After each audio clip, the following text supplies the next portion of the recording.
بسم اللہ الرحمن الرحیم الحمد للہ رب العالمین والصلاة والسلام علی اشرف الانبیاء والمرسلین۔ جی، نور الازا کے اسباق کا سلسلہ ہمارا جاری و ساری ہے، اور ہم احکام جنائز پڑھ رہے ہیں، یعنی تجہیز و تکفین کے بارے میں۔ تو آج جو ہمارا سبق ہوگا اس کے اندر کفن کا بیان بھی آئے گا کہ کفن مرد کے لیے کون سا ہے، عورت کے لیے کون سا ہے، اور کفن دینا یہ کس پر لازم ہے، یعنی کون شخص، خاندان میں سے کس شخص پر کفن کی ذمہ داری ہے۔ ٹھیک ہے، تو شروع کرتے ہیں۔ کہتے ہیں کہ وَقَذَا الْخُنْثَ الْمُشْكِلُ، اسی طرح خنثی مشکل۔ پیچھے ہم نے پڑھا تھا نا مسئلہ کہ جو عورت ہے اس کو جو محرم ہے، عورت اگر مردوں کے اندر فوت ہو جاتی ہے، کوئی عورت نہ ہو، تو مرد عورت کو جو ہے وہ غسل نہیں کرائیں گے بلکہ تیمم کرائیں گے۔ اسی طرح اگر مرد عورتوں کے اندر فوت ہو جاتا ہے، کوئی مرد نہیں ہے، صرف عورتیں ہیں، تو اب وہ کوئی عورت اس کو تیمم کرائے گی۔ اسی طرح غزل خنسا، اسی طرح خنسا مشکل کو بھی، یعنی وہ غزل خنسا مشکل، اسی طرح خنسا مشکل کو بھی جو ہے وہ تیمم کرایا جائے گا۔ خنسا مشکل وہ ہوتا ہے کہ جس کا، خنسا کا مطلب سمجھتے ہیں، یعنی جو نہ مرد ہو نہ عورت ہو۔ ہاں ہاں، خنسا، ہاں ہاں، جی جی۔ تو خنسا کے اندر دو چیز ہوتی ہیں، ایک یا تو وہ مرد کی طرف مائل ہوتا ہے، یعنی اس کے عضو کے اندر جہاں تو مرد والا عضو ہوتا ہے، یا پھر عورت والا عضو ہوتا ہے۔ ٹھیک ہے، اور ان کے اندر ایک یہ بھی صورت پائی جاتی ہے کہ ان دونوں کے اعضاء ہوتے ہیں، مرد کے بھی اعضاء ہوتے ہیں اور عورت کے بھی اعضاء ہوتے ہیں، تو اس کے اندر جو ہے وہ پہچان مشکل ہو جاتی ہے، اور اس کو کہا جاتا ہے کہ یہ خنثی مشکل ہے۔ تو جس کی کسی جنس کی طرف میلان نہ ہو تو اس کو خنثی مشکل کہا جاتا ہے، اور خنثی مشکل کو بھی تیمم کرایا جائے گا، اس کو وہ نہیں کرایا جائے گا، غسل نہیں کرایا جائے گا۔ صحیح ہے، آگے لکھا ہوا ہے یو جی یو یم ظاہر روایہ، ظاہر الروایہ کے مطابق خنثی مشکل کو بھی تیمم کرایا جائے گا۔ آگے کہتے ہیں وَيَجُوزُ لِلرَّجُلِ وَالْمَرْأَةِ تَغْسِيلَ صَبِيٍّ وَصَبِيَّةٍ لَمْ يَشْتَهِيَا، عورت اور مرد کے لیے جائز ہے بچے اور بچی کو غسل دینا۔ بندہ بچی کو غسل دے سکتا ہے، اسی طرح چھوٹے بچی کو بھی غسل دے سکتا ہے، عورت بھی چھوٹے بچے اور چھوٹی بچی کو غسل دے سکتا ہے، بشرط یہ کہ وہ قابل شہوت نہ ہو۔ لم یشتیہ، یعنی وہ قابل شہوت نہ ہو، بچہ اتنا بڑا نہ ہو کہ وہ قابل شہوت ہو تو عورت اس کو غسل نہیں دے گی، اسی طرح بچی اتنی بڑی نہ ہو کہ اس سے شہوت آتی ہو تو شخص مرد جو ہے وہ اس کو غسل نہیں دے گا، اس کو عورت غسل دے گی۔ آگے کہتے ہیں ولا باس بتقبیل المیت، میت کو بوسہ دینے میں کوئی حرج نہیں ہے، میت کو چومنے میں، بوسہ دینے میں کوئی حرج نہیں ہے۔ وعلی الرجل تجہیز امرأته ولو معسرا، اور شوہر پر اس کی بیوی کا کفن دینا ہے۔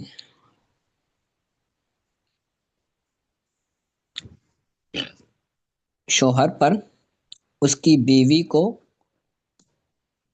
تجہیز و تکفین ہے، یعنی جو انتظامات ہیں دفنانے کے سارے وہ مرد کے ذمہ ہوں گے، مرد ہی ساری چیزیں مینیج کرے گا، اور پیسے وغیرہ سارے مرد ہی دے گا۔ ٹھیک ہے، تو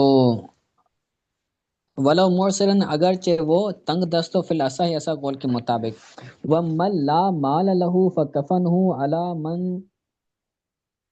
تلزمہ نفقتہ، اور جس کو مال نہ ہو، جس کے پاس پیسے نہ ہو، تو اس کا کفن اس شخص پر ہے کہ جس کے ذمہ اس کا نان و نفقہ تھا، یعنی جس پر نان و نفقہ لازم تھا، وہ بندہ اس میت کی کیا کرے گا؟ کفن وغیرہ کا انتظام کرے گا. ایک بندہ تھا، اس کے کفن دفن کا انتظام وہ بندہ کرے گا کہ جو اس زندگی کے اندر اس کے جو نان و نفقہ کا ذمہ داری اس کے اوپر تھی، تو وہی بندہ اس کے کفن کی بھی ذمہ داری لے گا اور اس کو پوری کرے گا.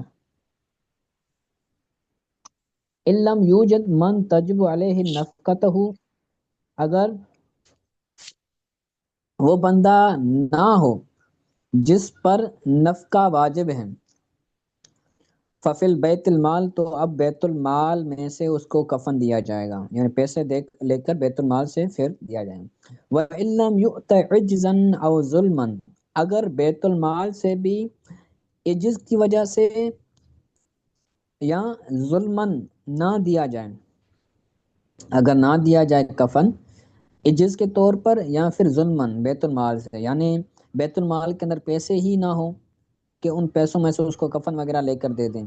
یا پھر بیت المال کے اندر پیسے تو ہوں لیکن حکمران ظالم ہو بیت المال کے اندر، جس کا کنٹرول ہو، تو وہ ظلمن کوئی کسی کو نہ دے، تو کیا کریں گے؟ فعل الناس، تو اب تمام لوگوں پر ہیں، وہ لوگ سارے مل کر اس کے کفن دفن کا اہتمام کریں گے. وَيَسْأَلُ لَهُ التَّجْهِيزَ مَن لَا يَقْدُرُ عَلَيْهِ غَيْرَهُ، یہ جو غیرہو ہے یہ مفعول بہ ہے یسأل فعل کا، اور من یہ موصولہ ہے، یہ سارا ملا کر من اپنے صلہ سے مل کر یہ فاعل بنے گا یسأل کا. تو جو کفن دفن پر قدرت نہ رکھے تو وہ بندہ اپنے علاوہ کسی اور سے تجہیز کا، میت کے لیے تجہیز و تکفین کا سوال کرے گا، یعنی مانگے گا. جس بندے پر قدرت نہیں ہے کہ وہ کفن دفن کر سکے تو وہ بندہ کسی اور سے مانگے گا اور مانگ کر کفن دفن کا اہتمام کرے گا. ٹھیک ہے، آگے کہتے ہیں وکفا، اب کفن کے بیان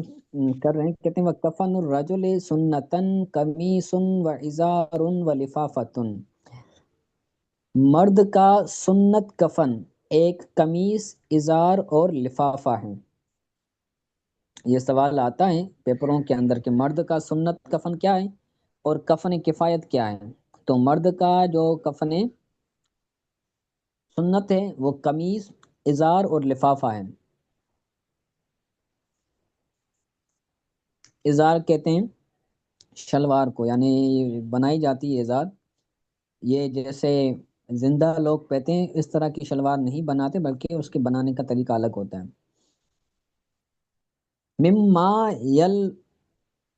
مما یلبسوہ فی حیاتی، ان کپڑوں میں سے اس کو کفن دیا جائے گا. یہ تینوں چیزیں دی جائیں گی جو وہ اپنی حیات میں پہنتا تھا،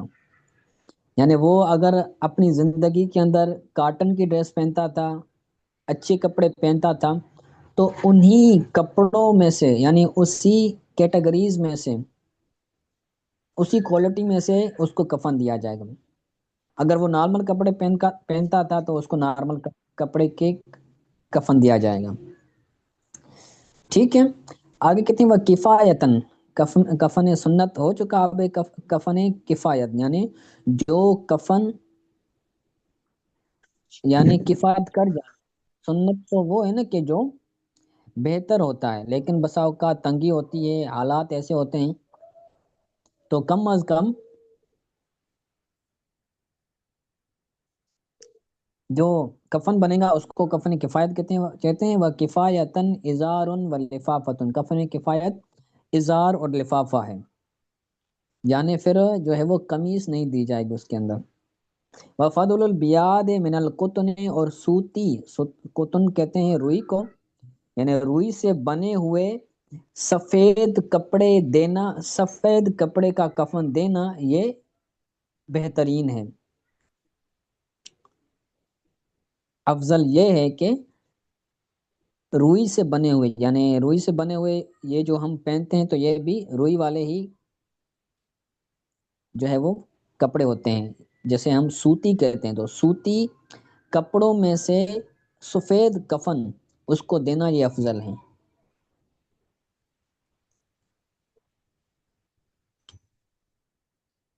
وکل من الازار واللفافۃ من القرن الی القدم، ازار اور لفافے ان دونوں میں سے ہر ایک سر سے لے کر قدم تک ہوگا، ازار اور لفافے میں سے ہر ایک سر سے لے کر قدم تک ہوگا۔ ولا یجعل لقمیصہ کم، اس کی قمیص میں یعنی جو کفن کی قمیص ہے، کفن کی قمیص میں کمن بولتے ہیں آستین، ٹھیک ہے، تو کفن کی قمیص میں آستین نہیں بنائی جائے گی، ولا دخریسن، اور گریبان بھی نہیں بنایا جائے گا، ولا جیبن، اور جیب بھی نہیں بنائی جائے گی، کفن کی قمیص میں یہ تینوں چیزیں نہیں بنائی جائے گی۔ ولا تکف اطرافہ، اس کے اطراف کو یعنی کفن کی کناروں کو باندھا نہیں جائے گا، جیسے جو ہم کپڑے پہنتے ہیں تو جو کنارے ہوتے ہیں دائیں جانب بائیں جانب تو اس کو باندھا جاتا ہے، اس کو سیا جاتا ہے، تو اس کو سیا نہیں جائے گا۔ وَتُكْرَهُ الْإِمَامَةُ فِي الْأَصَحِّ، اصح قول کے مطابق میت کو امامہ پہنانا یہ مکروہ ہے، میت کو امامہ نہیں پہنایا جائے گا۔ ہاں اگر کوئی عالم دین ہے اور وہ وصیت کر کے جاتا ہے تو اس کو امامہ پہنانا یہ جائز ہے۔ صحیح ہے، سمجھ آ رہا ہے؟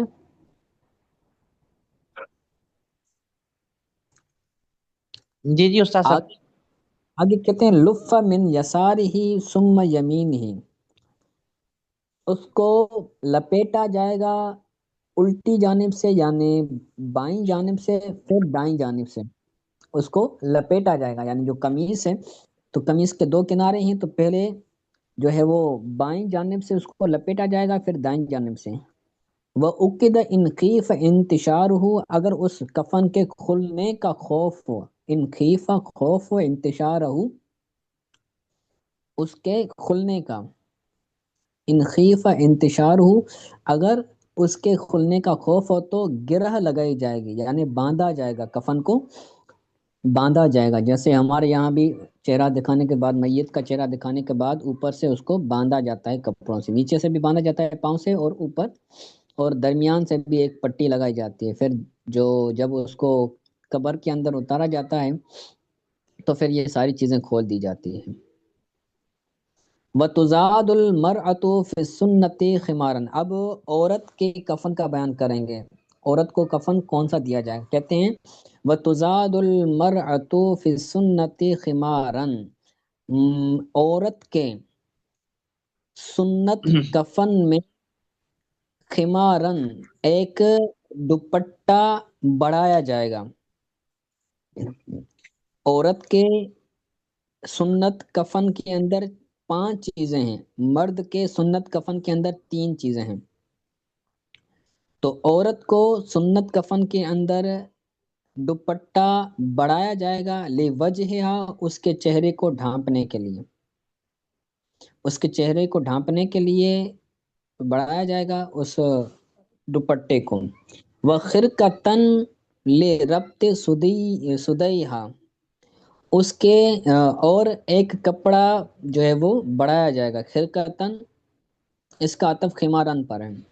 خرقتن کا مطلب ہے کپڑا، اور ایک کپڑا بھی بڑھایا جائے گا اس کے دونوں پستان کو باندھنے کے لیے، سدے یہ پستان کو بولتے ہیں، تو عورت کے دونوں پستان کو باندھنے کے لیے ایک کپڑے کو بڑھایا جائے گا، یعنی 2 کپڑے اس کے اندر بڑھائے جائیں گے، ایک چہرے کو ڈھانپنے کے لیے، ایک اس کے سینے کو باندھنے کے لیے،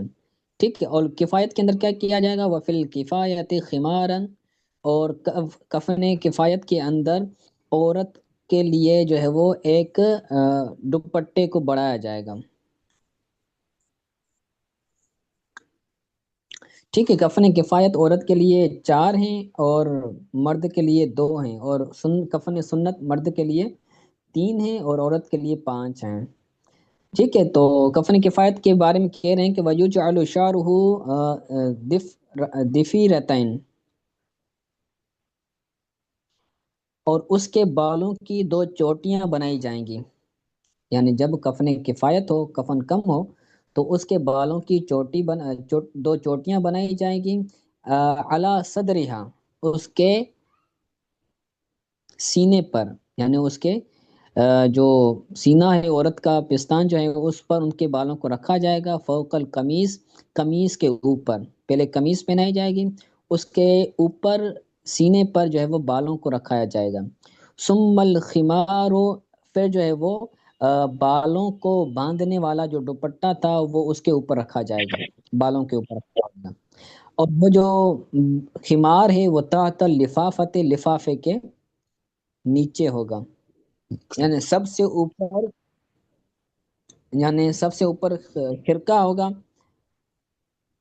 خرقے کے نیچے جو ہے وہ خمار ہوگا، اور خمار کے نیچے جو ہے وہ لفافہ ہوگا، پہلے سب سے اوپر، سب سے پہلے قمیص پہنائی جائے گی عورت کو، قمیص پہنانے کے بعد پھر اس کے سینے پر بالوں کو رکھا جائے گا، پھر جو ہے وہ اس کو لفافہ پہنایا جائے گا، اور لفافے کے بعد پھر آخر میں خمار جو ہے وہ خرقہ، اور جو خمار، خمار پہنا جائے گا، اور خمار جو ہوگا وہ لفافے سے پہلے ہوگا، یعنی پہلے لفافہ ہوگا پھر خمار ہوگا، پھر جو ہے وہ خمار کے اوپر خرقہ ہوگا۔ ایک بار اور ایک مرتبہ اور میں بیان کرتا ہوں، سب سے پہلے عورت کو قمیص پہنائی جائے گی، قمیص کے اوپر جو ہے وہ اس کے سینے پر اس کے بالوں کو رکھا جائے گا، پھر جو ہے وہ خمار رکھا جائے گا، خمار کہتے ہیں دوپٹے کو، دوپٹہ پہنایا جائے گا، ٹھیک ہے، اور فوقہ و تحت لفافت، اور وہ جو خمار ہوگا وہ لفافے سے پہلے ہوگا، یعنی قمیض کے بعد لفافہ ہوگا، پھر لفافے کے بعد خمار ہوگا، پھر خمار کے بعد یعنی سب سے آخر میں خرقہ ہوگا، یعنی خرقہ کس کو کہتے ہیں؟ وہ کپڑا جس سے عورت کے سینے کو جو ہے باندھا جائے، پستان کو باندھا جائے۔ آگے کہتے ہیں وَتُجَمَّرُ الْأَكْفَانُ وَتُجَمَّرُ الْأَكْفَانُ وِتْرًا قبل ان یدرج فیہا، میت کو کفن کے اندر داخل کرنے سے پہلے، یہاں میت کا کفن میں داخل ہونے سے پہلے کفن کو طاق عدد میں دھونی دی جائے گی، تو جمرو کا مطلب ہے دھونی دی جائے گی کفنوں کو طاق عدد میں، ان کفنوں میں میت کے داخل ہونے سے پہلے، وَكُفِّنَ ضرورت ما وجد، وہ کفن ضرورتیں، اس کو فعل نہیں پڑھیں گے بلکہ ایسے میں پڑھیں گے، وہ کفن ضرورت ما یوجد، اور ضرورت کا کفن وہ ہے جو پایا جائے۔ تین طرح کے کفن ہوتے ہیں، کفن کفایت، کفن سنت، اور کفن ضرورت۔ تو کفن ضرورت وہ ہے کہ جو پایا ہے، جو موجود ہے وہی دیا جائے گا، اور جو ہے وہ یہی ضرورت کا کفن ہوگا۔ ٹھیک ہے، تو آج کے لیے اتنا سبق کافی ہے، آج کے سبق کے حوالے سے کوئی بات سمجھ نہیں آئی تو پوچھ لیں۔ اللہ تعالیٰ سے دعا ہے اللہ تعالیٰ ہمارا خاتمہ بالایمان فرمائے، اور یہ مسائل پڑھ کر سمجھ کر اس کو یاد کرنے کی بھی توفیق عطا فرمائے۔ صحیح ہے، تو یہ مسائل پڑھ رہے ہیں تو اپنے بارے میں بھی سوچنا چاہیے، صرف دوسروں کے بارے میں نہ سوچنا چاہیے۔